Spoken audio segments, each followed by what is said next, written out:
ঢাকা শহরে দেখবেন এখন বড় কোনো টোকাই নাই।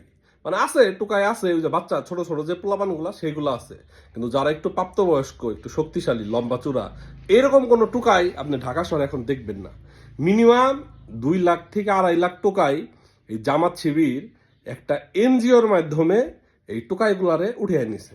উঠিয়ে নিয়ে তাদেরকে বিভিন্ন জায়গায় রেখে, বিভিন্ন মাদ্রাসা থেকে শুরু করে বিভিন্ন আপনার এই এনজিওর কিছু প্রতিষ্ঠান আছে, এগুলায় রেখে ভালো মন্দ খাবার টাবার খাওয়িয়ে, ভালো পোশাক টোশাক দিয়ে, ভালো সেবা যত্ন করে এদেরকে ট্রেনিং দিছে।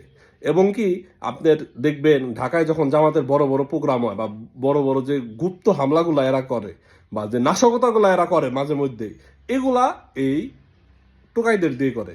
এদের দেখবেন শিবিরের পোলাপান খুব কম, জামাতের পদধারী নেতা খুব কম। এই যে 2 থেকে 2.5 লাখ টোকাই এরা উঠাইয়া নিয়ে এদেরকে সেবা যত্ন দিয়ে, খাবার টাবার দিয়ে, লালন পালন করে ট্রেনিং করাইতেছে।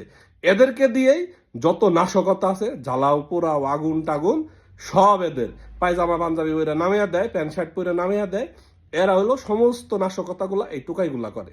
এটা একটা প্রতিবেদনে উঠে আসছে, একটা গোপনে একটা প্রতিবেদন, সেই প্রতিবেদনে উঠে আসছে যে ঢাকা শহরে 2 থেকে 2.5 লাখ টোকাই এই জামাত শিবিররা এদেরকে নার্সিং করতেছে এবং এদেরকে লালন পালন করতেছে।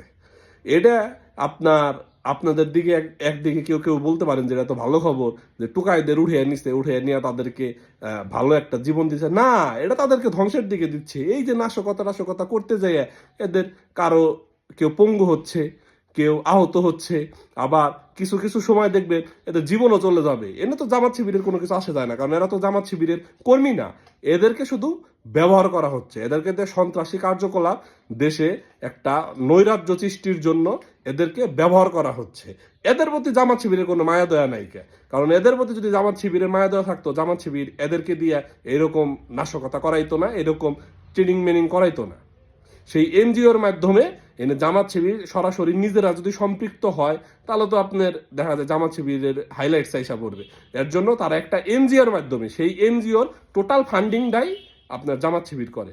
এনজিওর মাধ্যমে এদেরকে নিয়ে ভালো মন্দ খাবার, চিকিৎসা, ভালো পোশাক, ভালো সেবা দিয়ে যখন প্রয়োজন হয়, দেখবেন জামাতের একটা প্রোগ্রাম হুট করে মনে করেন কে এই 2-2.5 লাখ লোক তখন ওই প্রোগ্রামের মধ্যে উপস্থিত করে ফেলায় এরা। আবার কোনো নাশকতা করতে হবে, এদেরকে মাঠে নামাইয়া দেয়।